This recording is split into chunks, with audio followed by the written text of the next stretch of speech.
Oh, fashion is so stressful, and sometimes you just need to swap that passion for fashion for a focus on wine. Hello Fendi team, I'm Jack from the Boneline, and I'm going to give you a bit of a tour around today and tell you a little bit about who we are and what we do. So right now, shaky handheld video, Gary is trimming the Cabernet Sauvignon. So this is our amphitheatre block here, and it's where we grow our Cabernet Sauvignon, and then we've got a secret bit of Syrah in the middle there, and then we have our Cabernet Franc down the end.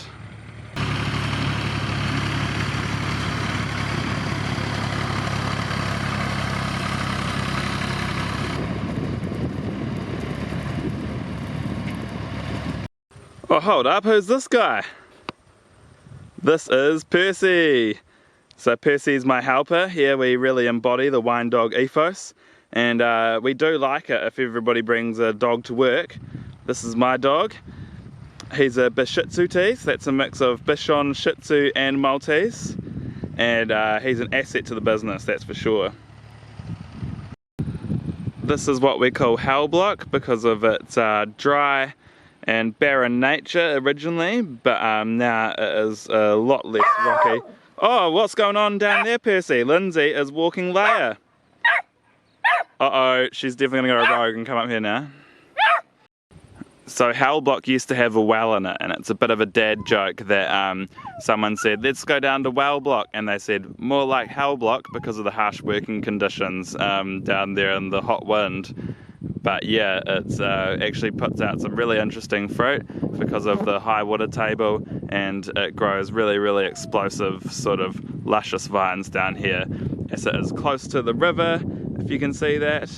And we have an irrigation pond that fills up from the natural water table of the river here, so that's why this block has a bit of an easier time with the water than others. This is our weather station, and it's recorded some of the driest, hottest years on record across the whole country.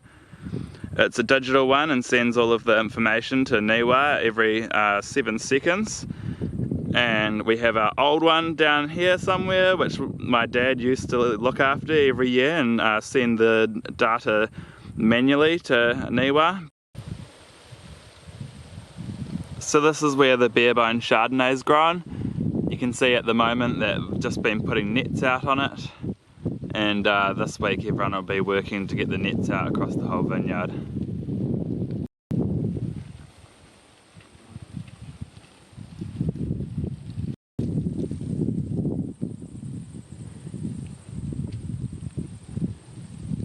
So there's nets out on half this block, and you can see the tractor and some stuff's been left there for everyone to come back on Monday. And there's just a few of us here today on Saturday keeping the place going.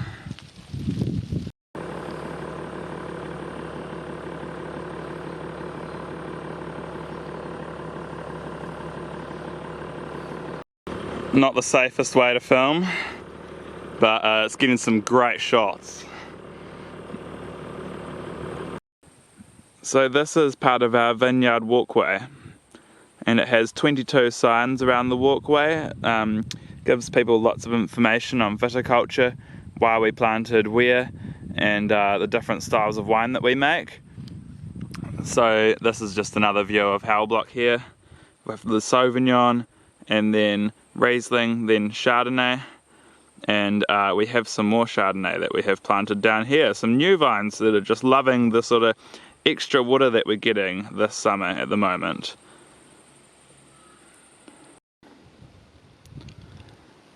So our property is a terraced property that's been shaped by the gradual recession of the river over millions of years. This means that every block has a different soil profile as it gets closer to the river, and different elements as far as the weather's concerned. Some blocks are more sheltered than others, and some blocks get a lot more wind. While the wind can be sometimes uncomfortable to live in, it does really help keep our vineyard nice and dry, and does mitigate some of the biggest risks in viticulture, and that is frost and botrytis or powdery mildew. So both of those are limited by the amount of wind drying out the vineyard during rain and keeping the air movement during potential frost season. So the wind, I'm sure you can hear in this camera, actually helps us come up with the nice clean fruit that we can get out of this property. Look, I've found Lindsay and Leia here out in the vineyard, and we're in the setting that produces the Iti Pinot. Hello, this is block 9 and it's the Dijon clones, so we've got about 5 clones in here, 113, 114, 115 and 667, 777, and they're all on different rootstock and they've all been matched in vigour to their rootstock. So these were some older clones that were imported into New Zealand about 15 years ago. So we put these vines in at about that time. It's quite good fruit, we just got netted it. Yeah, still got quite good looking fruit here. Look at that new colour. It's just coming into colour. There's some bigger bunches there. So yeah, it's a light crop and it's got a bit of hen and chickweed and quite a bit of small berries. So that just means a mix in the size of berries, so some of them are small and some of them are big, and that produces interesting flavour. Yeah, and 10 small berries. And you know that they're looking good when Leia starts to try and grab them off the vine. So if she could just pull that netting back, then she'd be having a few actually. Next door we have block 8 just through the fence there, and it's got older clones that are up to 30 years old on their own roots. So we've got a block of that, and that's the St Helena clones that came from a local vineyard that's just north of Christchurch. So here goes some fruit that's halfway through colour change. Man and dog. So this is our winery and this is where all the wine is made, so we only make what we grow ourselves and the fruit goes straight from the vineyard right into here. So a common question is why you called the Boneline, and the reason is because on each label we have a fossil that's been found on the Waipara River, and we grow along the Waipara River. So it's a figurative way of describing the Waipara River as a line of fossils, because there has been a big amount of fossils that have been dragged down through the river over millions of years, and the river has also shaped the property that we grow on. And this is the winery. Got a chiller room here, some barrels in it. Obviously some tanks there, more barrels. It's a bit messy today as we're getting ready for labelling. Essential element of the winery, the forklift, and then we have our stinky one for outside, for LPG, and this is our press and a crusher destemmer. And here goes some smaller tanks for smaller batch winemaking, and we can drop the lid down and force all of the air out. Oh look, here comes a visit from one of the assistant winemakers just doing a quality control inspection. And here's our ever improving cellar door space. So we opened up the cellar door about 2 years ago, and we just slowly keep making little changes so people can see through to the winery, see where the wine's made. They can sit at one of the tables that I made on one of the chairs that I've recently recovered for better or for worse. And of course they get a solid dog experience at the same time. Alright, here we are. I've managed to track down Vic and Willie here, and we're going to talk to you about the 2 wines that you have in front of you today. Alright, take it away. Bare Bone Chardonnay. Now, Bare Bone Chardonnay has a mosasaur tooth on the label. That's its fossil. Mosasaurs were one of the ancient creatures that swam underneath us 65 million years ago. So this is you've got the 2018 vintage. 2018 had a little hot peak prior to harvest, so the wines have got this sort of nice raciness. Bare Bone's one of our long-time favourites. Willie will tell you about the way we actually get this sort of lovely sort of salinity and chalkiness and wonderful mouthfeel in the middle of this very plain Chardonnay.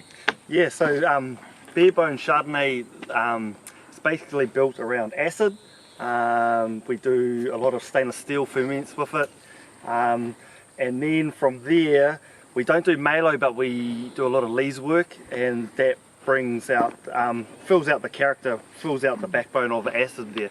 So no new oak. There is a slight little bit of old oak in there, but the majority of it's stainless steel and lees work. Yeah, lots of dog shots. Yeah, we've got to fit in some more dog shots, I think. Action. Here is the 2017 Iti Pinot Noir.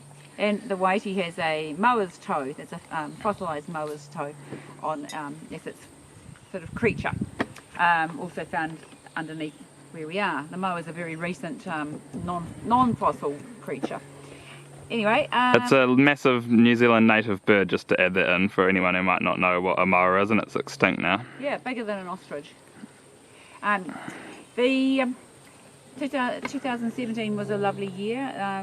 Basically smaller crop loading because we had rain during flowering, so we had it was a harvest of sort of little jewels as well, and slightly cooler. Really lovely sort of fruit. A very nice year for the aromatics. And the 17 is almost an aromatic. And I'll tell you, Willie will talk about it. Yeah. So Waiti tends to be more fruit focused of our two wines.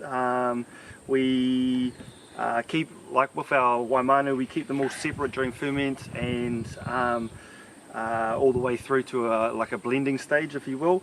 And we use wild ferments and a little bit of inoculated yeast. This wine is made up of a range of Dijon clones and also some Swiss Wädenswil clones, and they're all about 30 years old. What we do with this in terms of its lifespan is obviously bring it into the winery, ferment it, and then it goes to oak. It's probably got about 5 to 10% new oak in there, and then spring malo before it's racked and put together before the next harvest. So very fruit driven. It's actually one of my favourite wines of our range, so yeah, fantastic. Hell yeah. So have fun. Yeah.